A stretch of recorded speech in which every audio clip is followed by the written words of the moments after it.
네, 박유만 원장의 한의학 이야기입니다. 지난주에 이어서 이번 주 역류성 식도염에 대해서 알아본다고 예고해 드렸는데요.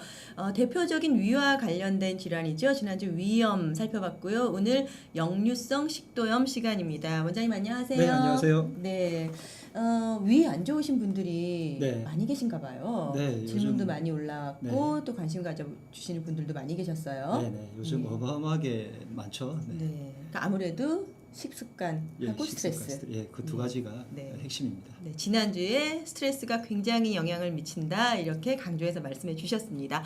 자, 오늘 이제 역류성 식도염에 대해서 차근차근 자세히 짚어보도록 할 텐데요. 네. 우선 지난주에 이제 한 시간 지난주 한 시간은 위염에 대해서 살펴봤으니까 네네. 위염하고 역류성 식도염의 차이부터 짚고 넘어가면 좋겠어요, 원장님. 네, 위염이란 것은 역류성 식도염까지 포함하는 위장계통의 그 염증 질환을 모두 아우르는 말이고요. 네.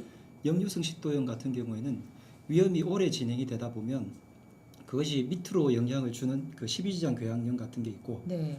그 위장 위쪽에 식도 부분에 영향을 미치게 아. 되는 질환이 있습니다. 네. 그때를 역류성 식도염이라고 하고요. 예. 말 그대로 역류하는 거니까 밥이 있을 때 밑으로 내려가야 되는데 오히려 음식물들이 위로 솟아오르거나 네. 음식물의 기운이 위로 이렇게 올라오는 경우를 역류성이라고 하죠. 아, 우선 이제 부위별로 위쪽에 이제 문제가 생기는 게 역류성 네. 식도염. 예. 예, 죄송합니다. 조금 더 이제 식도염인데. 구체적으로 예. 말씀드리면 위장의 그 범위가 이 정도라면 네. 위쪽에는 식도가 달려 있고 네. 위장이 박통이 이렇게 있고요. 네. 밑으로 이제 소장 부위, 십이지장부터 시작하는 소장 부위가 내려가게 있습니다. 되죠. 그럼 위장 부분에 염증이 생기면 이 전체를 위염이라고 위염이라고 부르는데 하고. 이 식도 부분까지 영향을 미치게 되면 네. 그때부터는 식도염이라고 부르겠죠. 네. 근데 위염에 있던 위장에 있던 어떤 내용물들이 물질이 식도에 영향을 미치게 역류하는 거죠. 그야말로 역류. 네, 그렇게 네. 되면 그것을 역류성 식도염이라고 합니다. 지난주에 말씀해 주셨지만 네. 역류성 식도염은 위염이 있는 환자분들이 역류성 식도염을 앓게 되고 그렇죠. 그렇죠? 위염은 있지만 역류성 식도염까지 진행되지 않은 환자도 있을 수 네, 있고 그럼요. 그렇게 네. 되는 거죠. 네, 그러니까 네. 위염이라는 게 더 광범위한 네, 위와 맞습니다. 관련된 질환이다 이렇게 보면 되겠네요. 네. 우선 그 식도로 위에 있어야 할 음식물이나 위액들이 거꾸로 올라오면 타는 듯한 증상을 느낀다고 하던데요. 네. 어떤 증상들이 역류성 식도염의 증상으로 볼 수 있습니까? 증상 중에서 제일 심한 것은 위장벽은 네. 위산이라고 하는 산이 그 소화를 시키기 위해서 산을 분비를 해요. 네. 근데 이 산의 농도가 말 그대로 pH가 뭐 1에서 2 사이라고 부르는 네. 염산과 같은 정도의 농도인데 예. 그것이 식도 부분에는 위벽만큼 산을 견딜 수 있는 벽이 없는 거죠. 아, 예. 그러다 보니까 산이 마구 분비가 되면 아주 연약한 식도 부분은 네. 말 그대로 조금 전에 말씀하신 대로 타들어가는 듯한 느낌을 가지게 되고 네. 그것을 어떤 분들은 흉통이라고 느끼기도 해요. 가슴이 아프다고 해요. 예. 예, 식도 부분이니까. 그 다음에 트림을 자주 하게 되고 네. 신물도 올라오고 네. 이것이 자꾸 위로 올라오다 보니까 실제로 바발이 자꾸 넘어오는 그런 경우까지 호소하게 됩니다. 네. 저 원장님 얘기 들으면서 저도 모르게 침을 꿀꺽하고 삼켰는데요. 저는 이제 위산이 왜 위에 있을 때는 통증을 못 느끼는데 식도로 올라오면서 통증을 심하게 느낄까 생각해 보니까 네. 이제 위벽은 위산을 견딜 수 있을 정도의 위 내벽이 건강할 때는 예. 생성이 되어 있는 거군요. 그렇죠. 예. 원래 이제 그 각 부분마다 부분에 맞는 물질들이 나오게 되는데 네. 위장은 그것을 견딜 수 있지만 위에 있는 식도 부분은 견딜 못 수가 견디는. 없죠. 예, 그러다 보니까 이 식도 부분에 위산까지 넘어가게 되면 네. 이 반복적으로 자꾸 넘어가게 되면 어떤 현상이 발생하냐면 네. 식도 부분에 이 식도 부분의 그 피부라고 해야 되죠. 네네. 피부 부분이 위장처럼 변해버립니다. 그러면 뭐 자꾸 자극을 두꺼워지고 예. 우리가 자꾸 여기를 긁으면 무감각해지고, 예. 처음에는 아프고 피가 나고 하다가 나중에 되면 이 부분의 피부가 두꺼워져 버리죠. 두꺼워지는 예. 굳은 살. 예, 그렇죠. 굳은 굳은 살이 거죠. 박히는 예. 것처럼 식도 부분까지도 굳은 살이 박히는 것처럼 피부가 변해버리죠. 예, 그렇게 되면 그렇군요. 아주 안 좋은 증상까지 예. 진행됩니다. 우리가 보통 속이 불편하거나 뭘 잘못 먹었을 때 토하는 경우 있잖아요. 네네. 그러면 그 전에 전조 증상이 있잖아요. 네, 뭔가 그렇죠. 토할 것 같은 아주 급작스러운 증상들이 있잖아요. 네.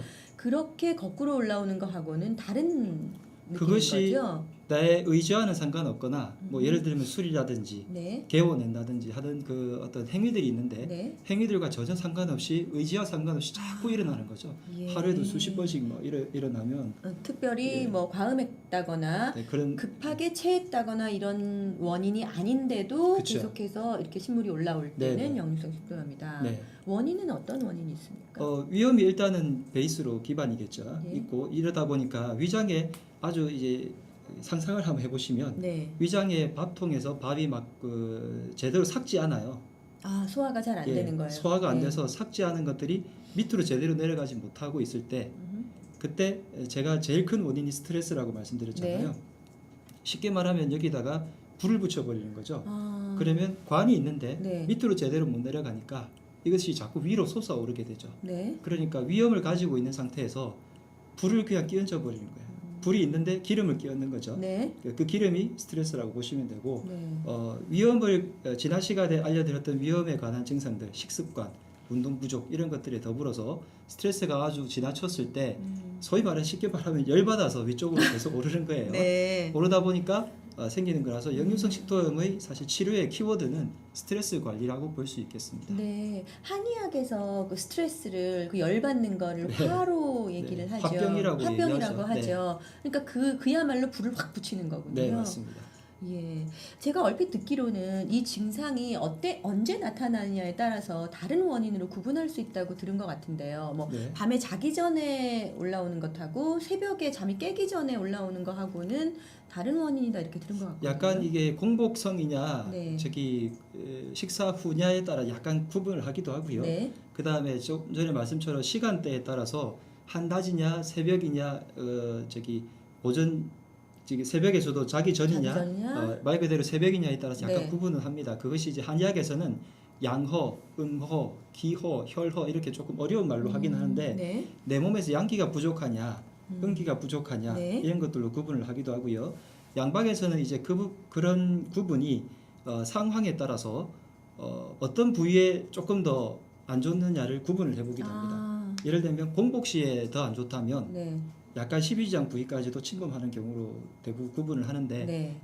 그 시간대가 사실 정확한 구분법은 아니기 때문에 아. 크게 개의치는 않으셔도 되겠습니다. 예, 시간에 따라서 아주 정확하게 증상이나 원인을 구분하는 것은 아니다. 네, 맞습니다. 근데 부위별로는 어느 정도 파악을 할 수 예, 있다. 예. 예. 그러면 역류성 식도염을 치료하기 위해서는 위염을 치료해야겠네요. 예, 당연히 위험을 예. 치료 같이 해야 되고 네. 위장 염증을 치료하는 데에다가 스트레스 관리를 할 수 있는 치료법들을 가미를 하는 거죠. 아, 그러면은 위염 치료는 위염 치료만 하면 되지만 역류성 식도염은 위염 치료를 한 다음에 그 식도에 문제가 있는 네. 부분까지 함께 치료를 이제 해야 한다. 식도의 염증뿐만이 아니라 네. 스트레스 관리를 할 수 있는 약제들이 있어요. 아, 네. 예를 들면 위염 같은 경우에 진피라고 하는 약제 들어보셨나요? 아니요. 아, 지난주에 아마 제가 들어보셨- 많이 맞췄는데 이번 주에는 못 맞추고 있습니다. 아마 예. 들어보셨을 거예요. 네, 계피는 압니다. 조금 더 쉽게 말씀드릴게요. 네. 귤껍질 들어보셨나요? 아, 예. 네. 근데 귤이 종류가 30가지가 넘는다고 하죠. 네. 그 중에서 사실은 산물이라는 귤이 종류가 있어요. 네. 이 귤 껍질을 쓰는 게 제일 좋은데 우리가 일반적으로 먹는 경상도에서 밀감이라고 네네. 부르고 여기서도 그러나요? 부르는 네. 귤 종류의 감귤이죠, 감귤. 감귤의 예. 껍질을 쓰셔도 무방합니다. 그리고 아. 탱자나 뭐 이런 것들의 껍질도 마찬가지고 그래서 그런 껍질들을 그 진피라고 불러요. 네. 이 약재들은 속을 굉장히 편안하게 만들어줍니다. 아, 예. 그 귤 껍질 자체가 그래서 소화를 편안하게 그러니까 세게 씻어내는 게 아니라 네. 편안하게 씻어내는 종류 중에 하나가 진피가 있는데 예. 이것은 위험일 때는 어느 정도 발휘를 합니다. 네. 그렇지만 역류를 할 때는 스트레스 관리를 해야 되기 때문에 아. 약간 좀 눌러줘야 되겠죠. 예. 그러다 보니까 반하라는 약재가 있어요. 예. 반하는 우리 몸에서 가래가 끓을 때 여기서 막 거품이 오잖아요. 네. 그때 반하를 딱 물게 되면 여기서 거품이 싹 사라지는 효과가 가라져요. 있고요. 예.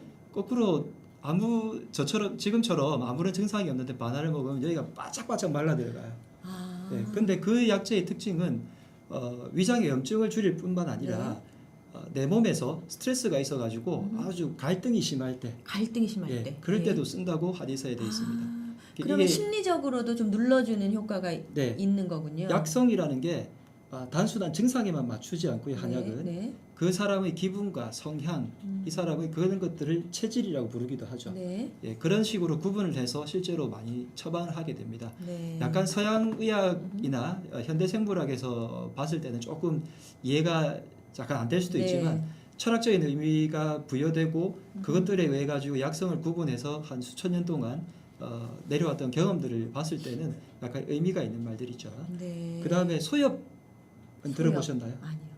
아마 뭐죠? 들어보셨을 거예요. 깻잎이라고 해요. 아, 예. 네. 깻잎 중에서 네. 자소엽이 있어요. 보라색 아. 자자. 뒷면이 약간 보라색 빛을 띠는 깻잎. 네. 이제 드디어 예. 돌아오셨군요.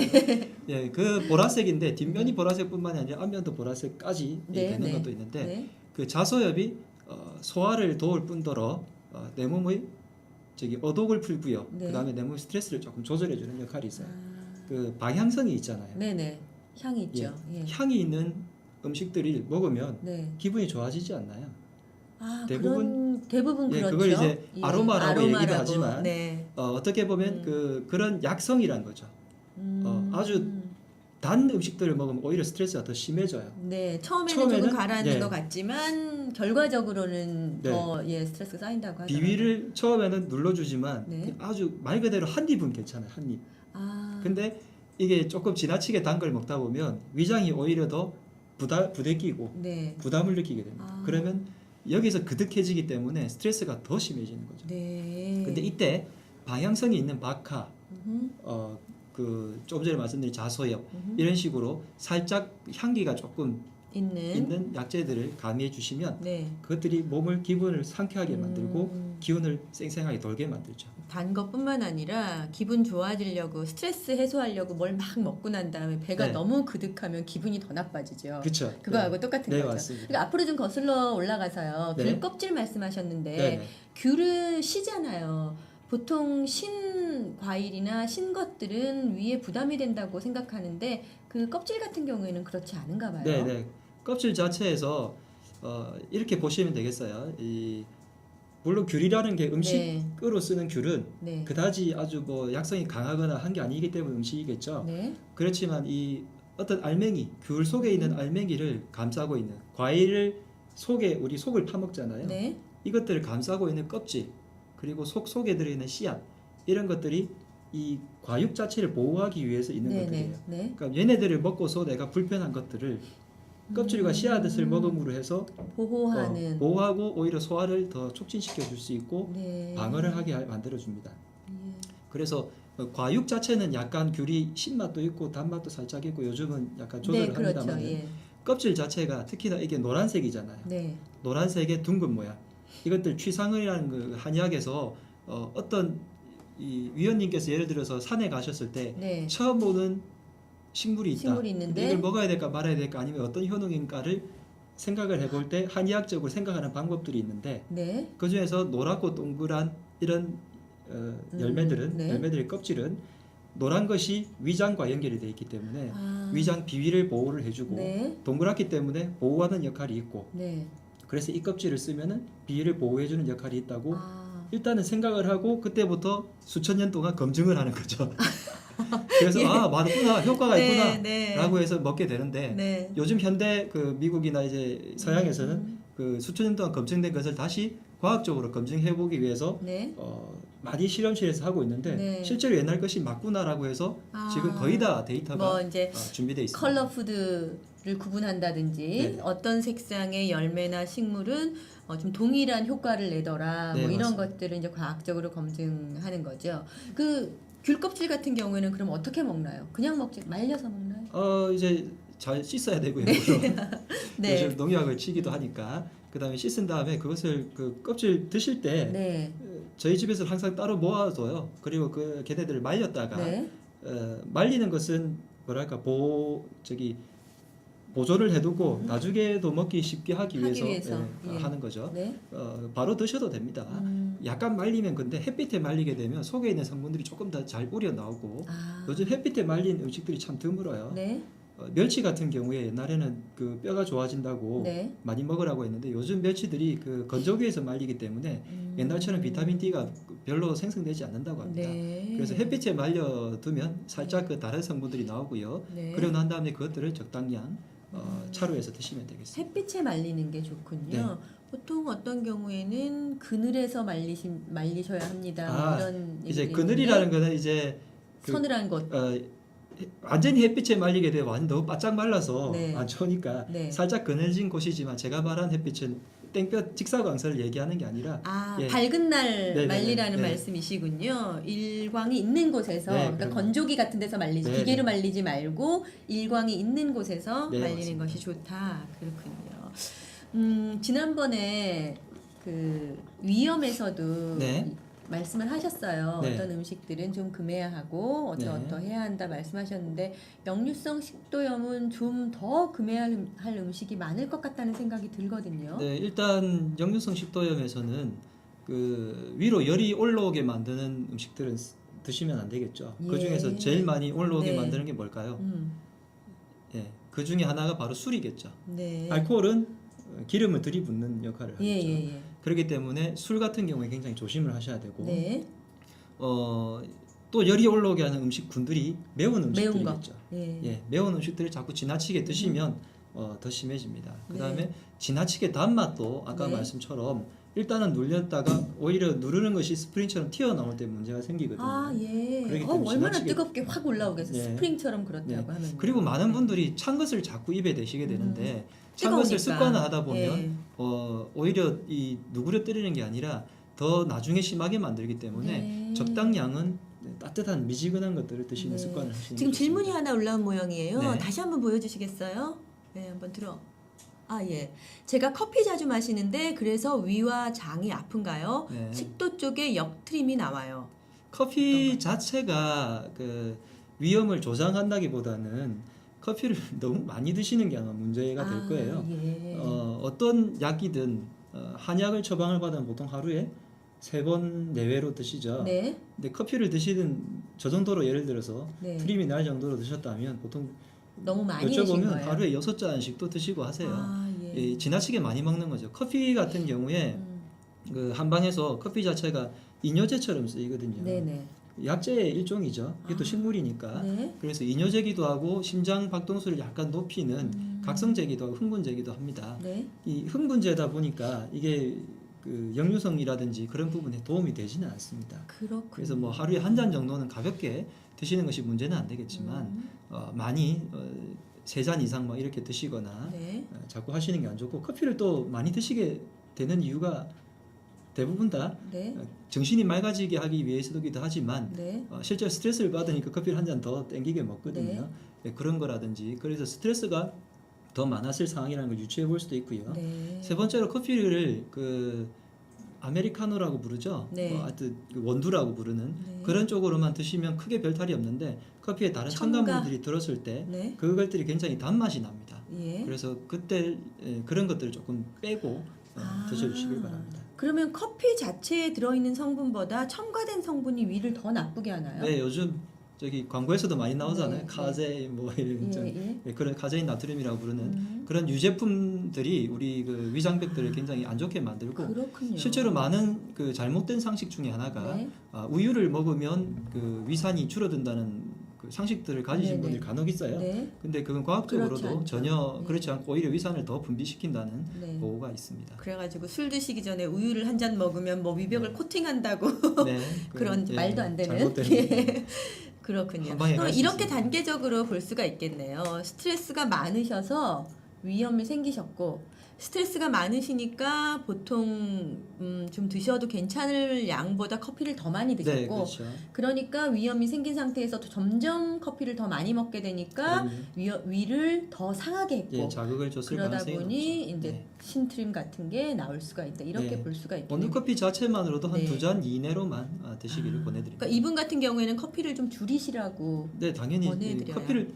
커피뿐만이 아니라 내 네. 체질에 안 맞는 어떤 음식이든 먹어서 나쁜 것이 있다면 네. 굳이 드실 필요는 없죠. 예, 이건 어떨까요? 커피를 이제 줄여 보시고 네. 위가 편하고 좀 괜찮으면 그냥 뭐 건강하신 거고 그렇죠. 커피를 네. 줄였는데도 계속해서 위가 아프고 탈이 났다면 네. 이미 지금 위가 많이 상한 거니까 치료를 받으셔야 하는 맞습니다. 거죠. 네.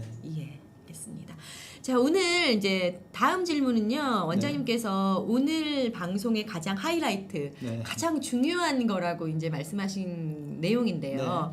이 위염뿐만 아니라 역류성 식도염이 있으신 분들 또는 예방하셔야 하는 분들에 대한 네. 올바른 생활 습관입니다. 네. 뭐 스트레스 등등, 뭐 섭식 등등 뭐 여러 가지 올바른 생활 습관이 위를 편안하게 만드는 거라고 이제 네, 말씀해 주셨는데 6가지가 있더라고요. 네, 저는 6대 원칙이라고 해서 이제 설명을 드리는데요. 네.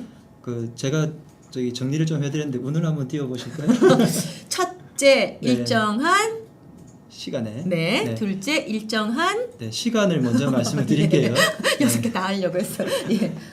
먼저 쭉 말씀을 드리면 네. 일정한 시간에 네. 일정한 양을 다음에 웃는 표정으로 예. 꼭꼭 씹어서, 꼭꼭 씹어서.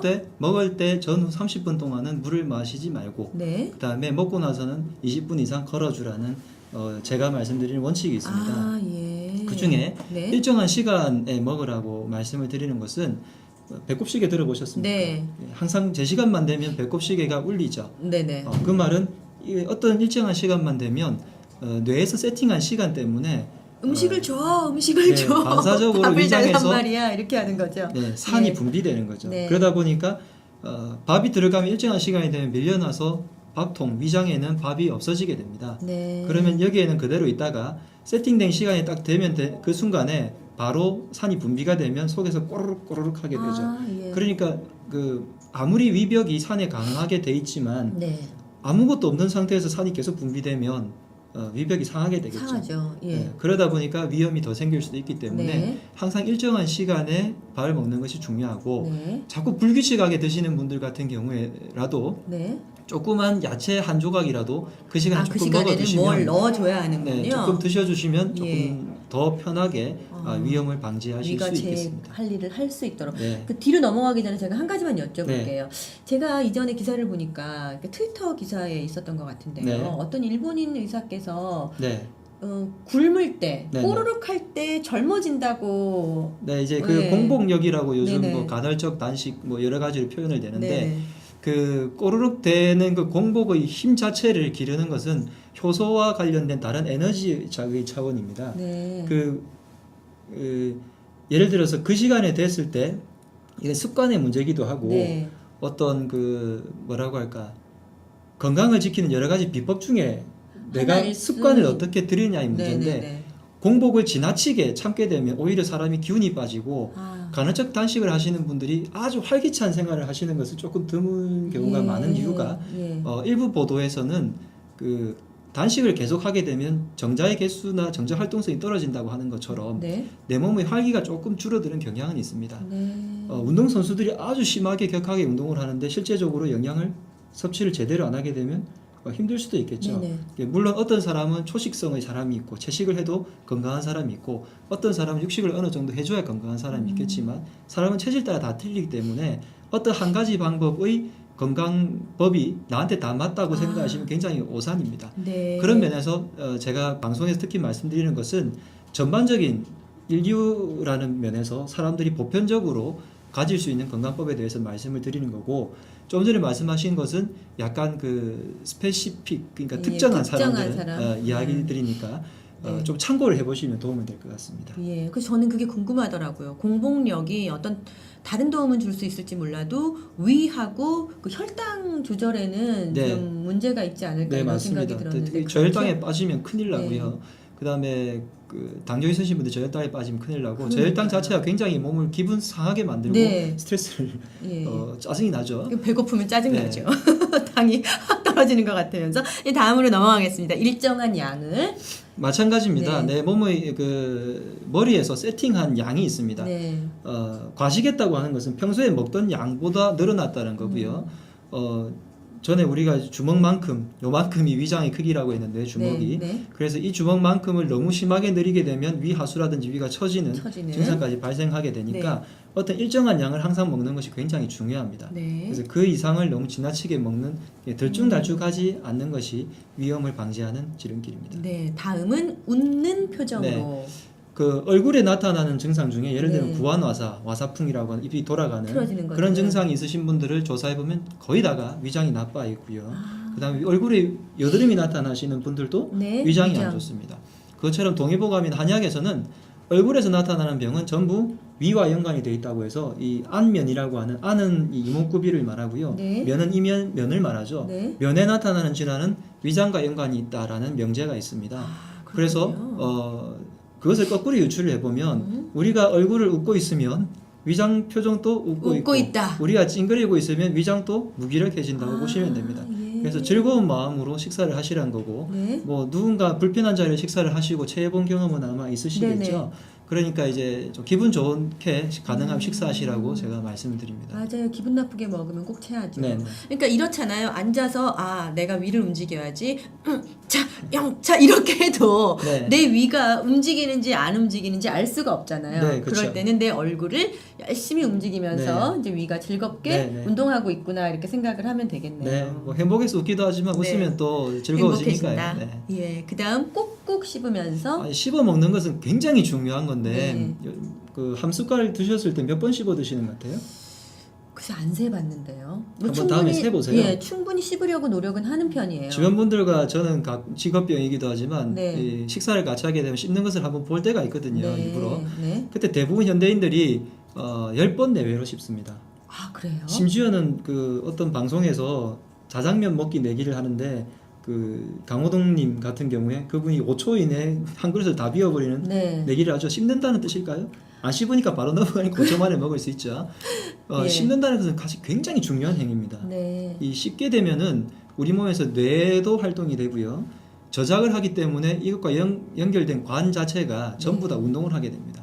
그래서 씹는 횟수가 많으면 많을수록 침 분비도 잘 되고요. 네. 침 분비가 또 다시 뇌의 활동과도 연관이 있고요. 그래서 아침에 일부러 이를 부딪히게 되는 것들이 네. 뇌를 일깨우는 어떤 신선의 옛날의 아, 방법이라고 얘기했을 네. 정도고요. 많이 씹게 되면 위의 활동도 그만큼 많이 늘어나게 되고 대장 반사도 같이 일어나게 됩니다.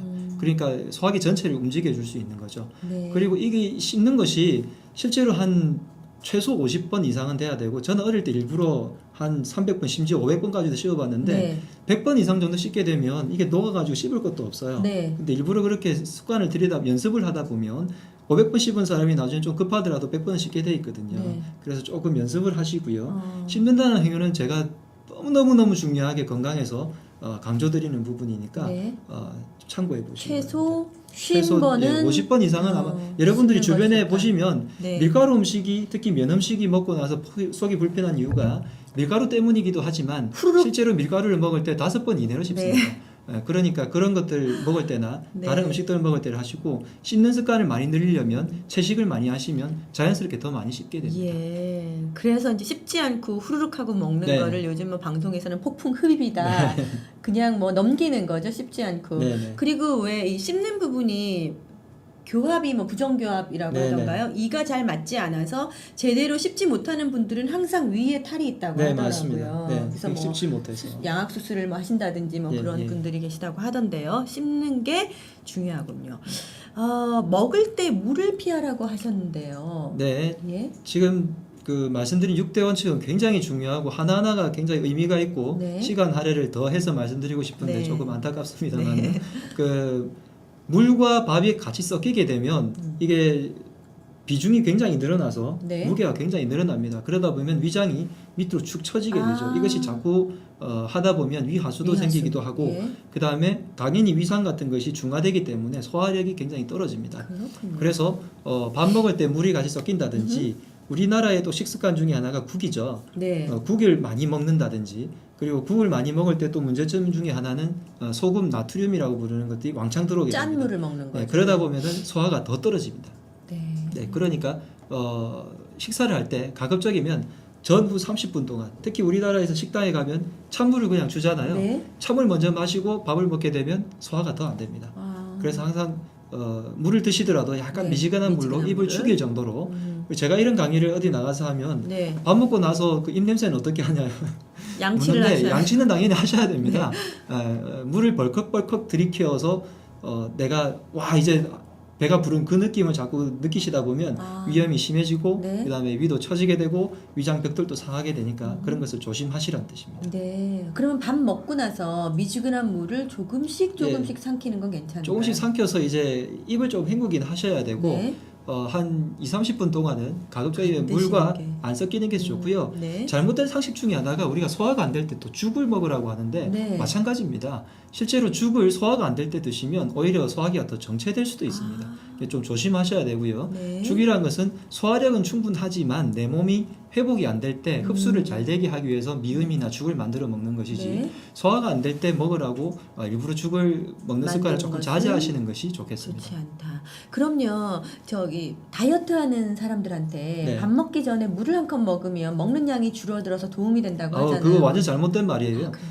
다이어트 할 때 네. 저기 가급적이면 물 자체를 제한하는 것도 다이어트 방법이고 권투 네. 선수들은 그 너무 체중 극단적으로 조절할 극단적으로 체중 조절할 때 극단적인 정도까지 물을 안 먹죠. 네. 그 정도까지는 아니지만 물을 자꾸 먹고 음식을 먹게 되면 실제로 체중이 더 잘 불어납니다. 불어나요. 네, 그렇기 때문에 그 물과 같이 안 먹는 것이 다이어트에 도움이 되고 예. 위장을 일부러 상하게 하거나 내가 덩치를 마구마구 키우고 싶으실 때는 물과 밥을 마음껏 섞어서 드시면 죽을 굉장히 많이 드시면 네. 살이 빨리 찔 수 있는 방법이기도 합니다. 대신에 몸이 나쁘면서 살이 찝니다. 네, 그렇군요. 그래도 물을 마시고 밥을 먹으면 식사량은 줄어들지 않을까요? 그것은 이제 내가 공복량을 늘리기 위한 건데 네. 그 전에 굳이 식사량을 줄이기 위해서 물을 드실 이유는 전혀 없습니다.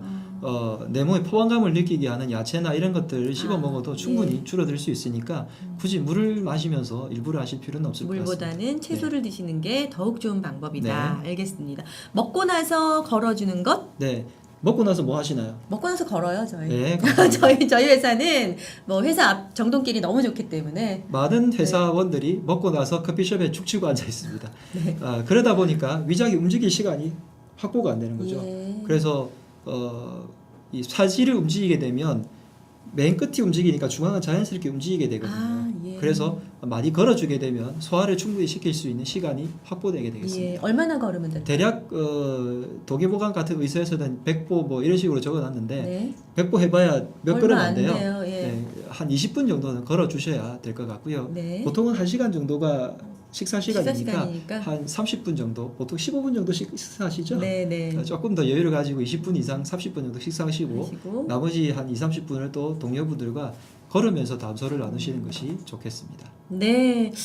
오늘 이렇게 가장 중요한 생활 습관이라고 짚어주신 6대 생활 습관까지 네. 들었습니다.